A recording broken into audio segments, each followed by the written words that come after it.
جو اپنے ماں باپ کا چہرہ محبت سے دیکھتا ہے اس سے حج مبرور کا ثواب ملتا ہے. سبحان اللہ. جو اپنے ماں باپ کا چہرہ محبت سے دیکھتا ہے رحمت الہی مچل جاتی ہے. ماں راضی ہے تو رب راضی ہے, باپ راضی ہے تو رب راضی ہے.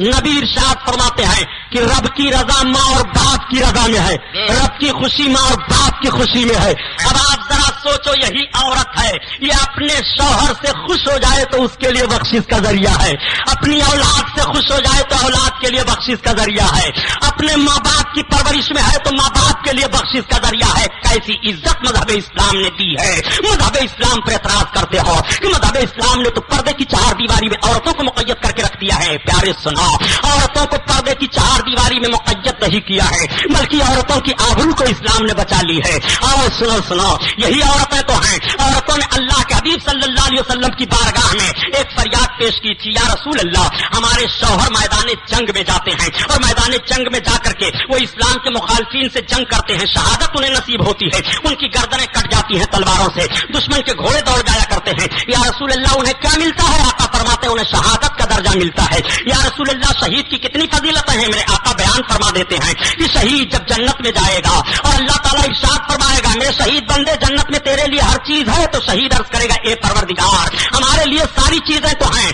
مگر جنت میں وہ مزہ میں نہیں پا رہا ہوں جو میں دنیا میں تیرے دشمنوں کے ساتھ لڑنے میں مزہ پا رہا تھا اور میری گردن پر تلوار چل رہی تھی, وہ مزہ مجھے نہیں مل رہا ہے. اللہ اللہ, آقا کریم صلی اللہ علیہ وسلم کے فرمان پر عورتیں عرض کرتی ہیں یا رسول اللہ, پھر ہم عورتوں کو اجازت دی جائے ہم بھی میدان جنگ میں چلیں, ہم بھی اسلام کے دشمنوں کے مقابلے میں تلواریں چلائیں, ہماری بھی گردن کٹے, ہمارے بھی جسم پر گھوڑے دشمنوں کے دوڑیں تو ہمیں بھی وہ درجہ ملے گا. آقا فرماتے ہیں نہیں, مذہب اسلام اس کی اجازت تمہیں نہیں دیتا ہے. عورت میدان جنگ میں جا کر کے تلوار چلانے کے لیے نہیں ہے. عورتوں نے عرض کیا یا رسول اللہ, تو پھر میرا درجہ کم ہوا کہ نہیں, ہمیں شہادت کے ثواب سے محروم کیا گیا کہ نہیں؟ آقا فرماتے ہیں نہیں, تم شہادت کے ثواب سے محروم نہیں ہو بلکہ عورتوں سنو, تم اپنے مکان کی چہار دیواری میں رہ کر کے اپنے شوہروں کی امانتوں کی حفاظت کرو, تمہیں وہی ثواب ملے گا تمہارے شوہر کو تلوار کی چھاؤں میں ملتا ہے. عورتوں نے عرض کیا یا رسول اللہ, امانت کیا ہے؟ آقا فرماتے ہیں عورت کا سارا وجود اس کے شوہر کے لیے امانت ہے.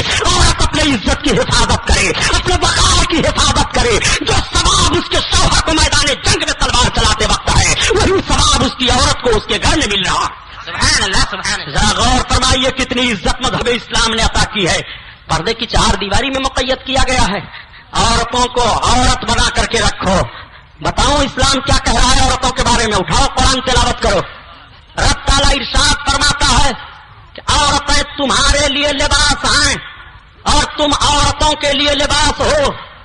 قرآن کی آیت کریمہ لباس لباس لکم ولکم لباس, ہاں عورتیں تمہارے لیے لباس ہیں اور تم عورتوں کے لیے لباس ہو. لباس تو سمجھتے ہو نا, میں لباس اتر جائے تو آدمی ننگا ہو جائے, لباس نہ رہے تو آدمی کی عزت کیا ہوگی؟ کوئی آدمی اگر لباس اتار کر کے کاپڑیا نگر کے اس گیٹ سے وہاں تک دوڑے تو سب کہیں گے پاگل ہو گیا, کہیں گے کہ نہیں؟ تو جسم کا لباس اتر جائے تو پاگل قرار دے دیا جاتا ہے, دیوانہ اسے کہا جاتا ہے, اس کی طرف کوئی نگاہ اٹھا کر دیکھتا نہیں ہے. تو رب فرماتا ہے قرآن میں کہ تم عورتوں کے لیے لباس ہو. ذرا غور تو فرمائیے کیسا قانون دیا گیا ہے, تم عورتوں کے لیے لباس ہو. لباس, اگر تمہارے جسم کا لباس اتر جائے تو ننگا ہو جاؤ گے. لباس جتنا ہی اچھا ہوتا ہے اس کے جسم کی زینت اتنی ہی بڑھ جاتی ہے. مگر اب تو لباس کا حال عجیب عجیب طرح ہے صاحب, پتہ نہیں چلتا ہے, پیچھے سے دیکھ لو تو پتہ نہیں چلتا یہ لڑکی ہے کہ لڑکا ہے. نوجوان برا نہ مانیں گے. اپنے لباس پر ذرا غور فرمائیے. لباس ہے, پیشاب لگ جائے تو یہ سوچ ہی نہیں پاتے ہیں جھک کر پیشاب کروں کہ کھڑے ہو کر کروں کہ بیٹھ کر کروں. ایسا لباس ہے کہ ان کو بالکل لٹھ کی طرح کھڑا کیے ہوئے ہے. کیونکہ یہ کھوٹل پڑتا ہے, وضو بنا کر کے عصر کی نماز پڑھ لوں تو میں بھی کچھ چائے وائے پی لوں. تو وضو بنایا, عصر کی نماز ادا کیا, اور جب چائے پینے کے لیے گیا تو جب میں وضو بنا رہا تھا نل پر تو بس سے جتنے لوگ اترے سب بالکل لنکا کی طرف منہ کیے ہیں, سب کی نلیاں کھلی ہوئی ہیں. تو مجھے اتنی غیرت آئی, میں سوچنے لگا کہ یا اللہ اس میں مسلمان نوجوان نہیں ہے کیا؟ تو جو پکوڑی لگا رہا تھا, چائے بنا رہا تھا, وہ بھی نہ کر پہنے اور کھڑے کھڑے موت رہا تھا, موت کر کے آیا پکوڑی لگا رہا ہے. تو اتنی گھل پیدا ہوئی تو اسی تاریخ سے آج تک میری ہمت نہیں ہوتی ہے کہ کہیں بس سے اترنے کے بعد ایسے ہوٹلوں پر چائے پی لوں. یہ صفائی ہے؟ آقا ارشاد فرماتے ہیں تم عورت فإن یوشا علیک الرزق، تم ہمیشہ پاک و صاف رہا کرو، تم پر تمہاری روزی بڑھا دی جائے گی. سبحان اللہ سبحان ذرا غور کرو، قرآن میں رب کا بیان ہے عورتوں کے لیے لباس تم ہو. اگر عورتیں تمہاری ذمہ داری سے ہٹ کر کے کام کر رہی ہیں تو لباس رہ گئے ہو ان کے لیے. کوئی آدمی چاہتا ہے کہ میرے جسم کا لباس اتر جائے، میں ننگا دکھائی دوں، تو جب تم عورتوں کے لیے لباس ہو تو تمہاری عورتیں بے حیائی کی منزل میں کیوں جا رہی ہیں؟ ان کو کھلی چھوٹ کیا دے رہے ہو؟ سب سے پہلے قیامت کے دن جب عورت و شوہر کے تعلق سے حساب و کتاب ہوگا تو عورتوں کے معاملات میں اس کے شوہر سے پوچھو گچھ ہوگی. بہت غور سے سنو، نبی کونین صلی اللہ علیہ وسلم کی ایک بیوی حضرت ام سلمہ ہیں. ساری دنیا کی نیک عورتوں کی نیکیاں ایک ترازو میں رکھ دی جائیں اور ام المومنین حضرت ام سلمہ کی ایک نیکی ایک طرف رکھ دی جائے، کیا کوئی برابری کر سکتا ہے؟ بہت غور سے سن لو، نبی کی بیوی تمام مومنوں کی ماں ہے. بے شک یہی وجہ ہے کہ نبی کے وصال کے بعد نبی کی بیوی سے کسی کا نکاح نہیں، بے شک وہ کسی سے نکاح نہیں کر سکتی ہیں. نبی کی بیوی تمام مومنوں کی ماں ہے اور ماں کو اپنے اولاد سے کوئی پردہ ہوتا ہے. لیکن آؤ ذرا دیکھو امت کو قانون کس طرح سے نبی کونین عطا فرما رہے ہیں. میرے آقا تشریف فرما ہیں، سرکار کی بیوی حضرت ام سلمہ سرکار کے پاس بیٹھی ہیں. تب تک ایک نابینا صحابی حضرت عبداللہ ابن ام مکتوم ٹٹولتے ہوئے سرکار کی طرف آ رہے ہیں. آقا کی نگاہ اقدس اٹھ جاتی ہے. سرکار ملاحظہ فرماتے ہیں کہ عبداللہ ابن ام مکتوم آ رہے ہیں. آقا ارشاد فرماتے ہیں ام سلمہ تم پردہ میں ہو جاؤ. تو سرکار کی بیوی ام سلمہ عرض کرتی ہیں یا رسول اللہ وہ تو آ رہے ہیں، وہ تو نابینا ہیں، وہ تو مجھے نہیں دیکھتے ہیں. آقا ارشاد فرماتے ہیں ام سلمہ تم تو دیکھتی ہو. ذرا غور فرماؤ، نبی نے اپنی بیوی کو امت سے پردہ کے لیے کتنا سخت حکم دیا ہے، حالانکہ نبی کی وہ بیوی مومنوں کی ماں ہے. اور تم کیسے بغیرت ہو گئے ہو کہ تمہاری شوہر تمہاری عورتیں تمہارے سامنے بے پردہ گھوم رہی ہے، تمہیں غیرت نہیں آتی ہے؟ جس شوہر کا کی عورت بے پردہ گھومے اس کے روزی کی برکت ختم کر دی جاتی ہے، وہ پریشان حال دکھائی دیتا ہے، اس کو زندگی میں سکون نہیں ملتا ہے. اس لیے کہ جس کا لباس اتر جاتا ہے اس کے جسم کو سکون نہیں ہے، اس کے جسم کے لیے زینت نہیں ہے، اس کے جسم کے لیے آرائش نہیں ہے. اور جب تم عورتوں کے لیے لباس ہو اور تم نے لباس اتار دیا تو بے حیائی کا سارا منظر آپ کے سامنے آ گیا. عورتیں سنیں، صرف شوہر ہی ان کے لیے لباس نہیں ہے، وہ بھی شوہروں کے لیے لباس ہیں. بے شک عورت بھی اپنے شوہر کے لیے لباس ہے. ایک صاحب نے مجھ سے سوال کیا کہ سب سے زیادہ آزادی تو عورتوں کے لیے ہے کہ وہ غیر شادی شدہ رہیں. تو ہم نے کہا اگر آپ کے وہاں یہی ہے کہ عورت ننگی رہے تو ننگی رکھیے. کہا سبحانی صاحب معاملہ. ہم نے کہا ہمارا رب قرآن میں بیان فرماتا ہے کہ شوہر عورت کے لیے لباس ہے، عورت شوہر کے لیے لباس ہے. اگر کوئی عورت یہ مزاج بنا لے کہ مجھے شادی نہیں کرنی ہے، مجھ کو شادی سے نفرت ہے، تو قرآن کے حکم سے اس کو اشارہ مل رہا ہے کہ وہ ننگی ہے، اس کے شوہر ہے ہی نہیں، وہ کسی کے لیے لباس نہیں ہے، نہ اس کے لیے کوئی لباس ہے. تو بتاؤ ننگی ہو گئی کہ نہیں جس کے لیے لباس ہی نہ ہو؟ تو شوہر کے لیے عورت لباس ہے. عورت کس طرح سے شوہر کے لیے لباس ہے؟ عورت اپنے آپ کو اس طرح سے اپنے شوہر کے سامنے پیش کرے کہ شوہر کا دل خوش ہو اور شوہر کے ذہن و فکر میں کسی طرف سے کوئی اور خیال نہ پیدا ہونے پائے. آقا کریم صلی اللہ علیہ وسلم نے کتنا حسین و جمیل خوبصورت زندگی کا طریقہ عطا فرمایا ہے. عورتیں بھی سن لیں، اگر یہ بے حیائی اور بے پردگی کے عالم میں رہیں تو نبی کونین فرماتے ہیں کہ جو عورت مرد کی شکل اختیار کرے وہ ملعونہ ہے. بے شک نبی کونین صلی اللہ علیہ وسلم جب معراج شریف میں تشریف لے گئے اور آپ نے جنت و دوزخ کا معائنہ فرمایا تو دیکھا کہ دوزخ میں عورتیں زیادہ ہیں. حضرت جبریل سے ارشاد فرماتے ہیں جبریل یہ عورتیں دوزخ میں زیادہ دکھائی دے رہی ہیں. عرض کرتے ہیں حضرت جبریل ہاں یا رسول اللہ، وجہ یہ ہے کہ یہ عورتیں اپنے شوہروں کی زیادہ ناشکراپن اختیار کرتی ہیں، ناشکراپن کی وجہ سے ان کو جہنم میں زیادہ ڈالا جائے گا. حدیث پاک ہے مشکات شریف میں، حدیث کے الفاظ کا ترجمہ میں عرض کرتا ہوں.